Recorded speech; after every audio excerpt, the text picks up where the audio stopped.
Hello everyone, thanks for tuning in to today's first video. We're going to have a look at the ECM extended model for today's first video, doing our 30-day look ahead for the UK and for the rest of Europe as well. It's actually going to be a 6 weeks look ahead, but the idea is it's like a 4-week, 30-day forecast. We can have weeks 5 and 6 data to this as well, and have a quick peek at those at the end, but primarily it's like a 4-week look ahead. We're going to have a 10 to 14 day, including all of regular features for you later on this afternoon, so check that for that. And yeah, I should get on with the ECM WF 30-day look ahead for you right now. Big thanks to ECM WF.int for supplying these charts. So we start off with the week 1 mean sea level pressure anomaly, taking us from the 15th through the 22nd of March. The coming week will be dominated by, so it's this week if you like, it's going to be dominated by a high pressure over and to the west of the UK and Ireland and in the North Atlantic. Lower pressure is across southern and eastern parts of Europe. So northwest southeast split with the north and west Europe dominated by high pressure and the southeast of Europe dominated by low pressure. It means that the jet stream and the wind flow will be doing something a little bit like that. So we take jet stream up there and then push it down in the trough through there. So east and southeastern parts of Europe will be coolest and most unsettled on this pattern, of course. 500 millibar height on, if a North Pole view down, looks like that. So again, we can see that got this ridge here through the North Atlantic, extending through the northwest of Europe, and then the trough of low pressure is particularly across eastern, southeastern parts of Europe once again. Temperature anomalies look like this for week 1 from the 15th to 22nd of March. So mild average in the extreme northwest, Ireland, UK, into Scandinavia, particularly Norway, coming out with above average temperatures. Elsewhere, it's quite a cold scene actually across most parts of Europe this week, particularly through the central and east areas, so from France to the Balkans, particularly eastern France through to the Balkans. It looks pretty cold through there, with temperature anomalies of around 3 to 6 degrees below average. The extreme southeastern corner from Black Sea down towards Greece, it's a little bit milder through there. The Med looks quite chilly, doesn't it? So from Spain and Portugal in the west, all the way over to western parts of Greece in the east, we have cold average temperatures, especially so around Italy and again into northern parts of Spain. Even the central part of the Med down into North Africa looking quite cool to cold. Cold average anyway. Precipitation anomalies excuse me, look like this. So again, northwest southeast split, many northern and western parts of Europe are coming out dry on average. Ireland, UK, western France, down Spain and Portugal, up Scandinavia, over Black Sea to northeast of Europe. It's a little bit dry on average for you here. These southern and southeastern parts of Europe are wetter than average. So central bar of the Med, Italy, over the Adriatic in towards the Balkans, and over to the Black Sea, and down to Greece and Turkey, comes out wetter than average. Of course, in the south, this is going to be rain, probably thunderstorms through the Mediterranean. Go further northwards, though, get north of Black Sea, some of this will be snow. So it becomes some quite significant snow there, perhaps for the far eastern part of Europe. Right, that's week 1 done. Let's have a look at week 2. It's going to take us from the 22nd to 29th of March. Another change taking place. So higher pressure pushing eastwards and southwards across many parts of Europe. That trough of low pressure being pushed into the extreme eastern part of the Mediterranean.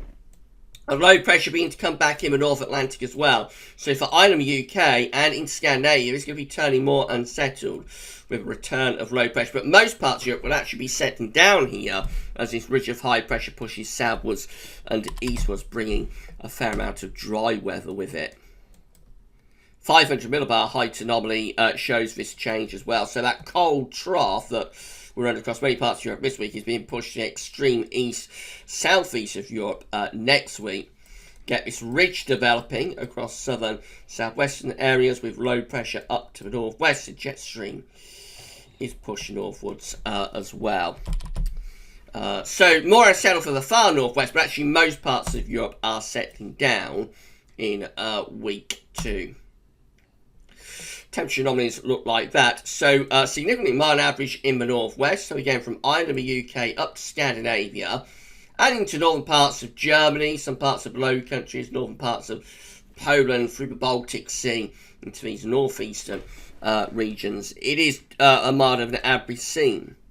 Southern and Eastern Europe looking quite cold again, though. So from Spain and Portugal all the way up to like southwestern parts of Russia, around Black Sea, below average temperatures there. And especially so, again, for the eastern part of Europe, so from Italy and the Balkans and going over towards the Black Sea, again, cold and average you here.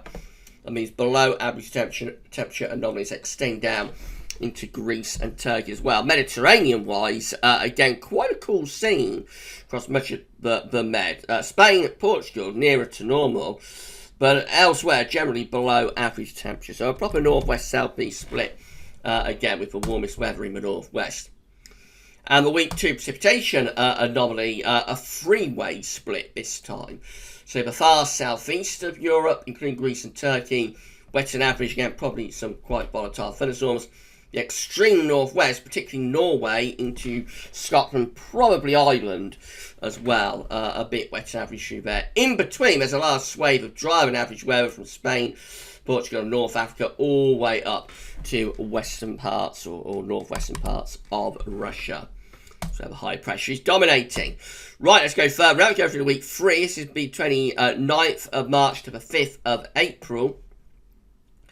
High pressure is in the Atlantic, then around the Azores, but it's sending a ridge into many parts of Europe. So it just looks like high pressure dominating the weather here, much of Europe as we come to the end of March. Heading into the Easter period, of course, low pressure to the very far north, jet streams up here somewhere. So, you know, going into the Easter period, this looks quite nice actually for much of Europe. You'd expect a fairly fine sort of spell of weather there for week 3.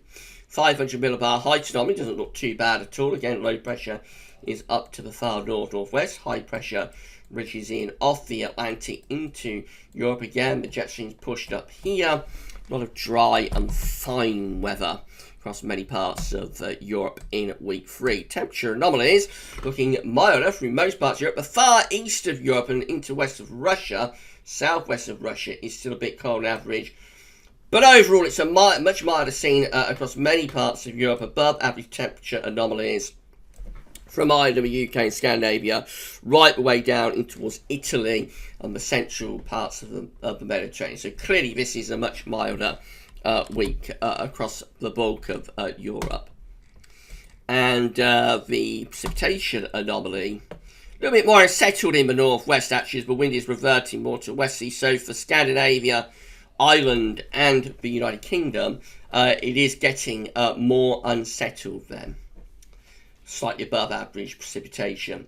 This southern and southeastern part of Europe and up the eastern side, drier than average. A little bit drier than average over towards Spain and Portugal as well. Otherwise, perhaps no signals. Signals do get weaker the further out we go. And then we get through to week 4, which takes from the 5th through to the 12th of April. Signals are getting weaker. Still got high pressure though from the Atlantic into southwestern parts of Europe. Some high pressure over on the eastern side of Europe as well. There might be a trough and a dip in the jet stream through here. We might be lining the jet stream northwest to southeast based on based on this ridge, the position of the ridge up there. It could be sending the jet stream on the northwest southeast line. So that might be a little bit cooler and more unsettled for northern and west parts of Europe. Let's have a look at the 500 millibar height anomaly. And again, perhaps just that suggestion that as the heights are, the above average heights are lining up like that, we might again send that jet stream on northwest southeast line. There is also a ridge though across the northeast of Europe, around Scandinavia. It's going to be trying to bring in an easterly flow across many parts of northern Europe. So getting a little bit more complicated by week 4. Temperature anomalies for week 4 above average of the far north of Europe. So Scandinavia, Baltic Sea areas into northwest Russia, a little bit mild average. Otherwise, much weaker signals. Although no signal for anything to be particularly cold, but we have got a weaker signal there for week 4 as we often do. And the week 4 precipitation anomaly showing drier conditions around Spain, Portugal, Bay of Biscay into southern parts of France. little bit dry averaging far east of Europe. Otherwise, no signal again. There may be a bit of an indication, be slightly above average, though, with precipitation through there, which again could be indicating a bit of a northwest-southeast light to jet stream. So that's the end of the like the 30-day look out. I'll just run you through weeks 5 and 6 data. This is for week 5, 500 millibar high dominant. Again, that ridge is in the Atlantic, extending down towards France, Spain. Just again could be the idea, but with sending jet stream on a bit more of a northwest-southeast alignment. But week 5, 500 millibar height anomaly. Again, heights are in the Atlantic, perhaps lining up jet stream northwest to southeast. If that comes off, it'll be a cooler week in the northwest. Although overall temperature anomalies, it's a weaker signal, but overall temperature anomalies look like they're holding up pretty well there as we go into week 5. Most places either have no signal or are above average.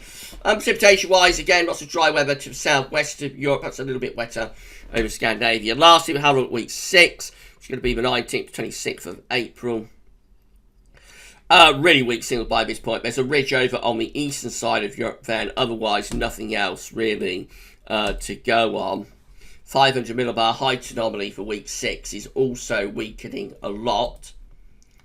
But temperature anomaly, I expect this will be very weak as well. Temperature anomalies, mildest across eastern and southern Europe, perhaps a little bit cooler in the northwest. Again, very weak signals overall. And lastly, the week 6 precipitation anomaly, looks like that again, no real signal. So I think we're shaping up, to have quite a lot of fine weather for the rest of March now across northwestern parts of Europe. Anyway, it is cooler and more unsettled at the moment across many parts of Europe actually, but we will see things turning drier and probably a little bit milder as we progress further on through March. It looks like basically fine weather continues into the early part of April as well. There may be a change to the northwest later in April, something a bit cooler and more unsettled, but those are weak signals. And it just looks like classic sort of spring weather, really. Right, so if you enjoyed this 30-day look ahead for Europe, then please smash the like button. There's no comments. Make sure you subscribe to our channel. We're going to be back later on with a 10 to 14 day, which will include all the regular features. So come back for that then. For the 30-day look ahead, that's all for now. And thanks for watching.